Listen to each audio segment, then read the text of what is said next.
আমাদের দেশ পরিচালনা করেছে তুমি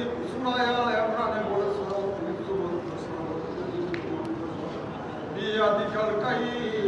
ইন্নাকা লাকুল্লি শাইইন মাহবুব তুমি যাকে যত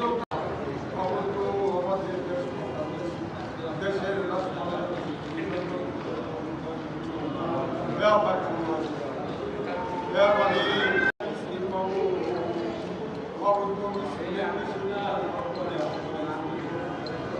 আমরা যে যে উদ্দেশ্য করে সকলে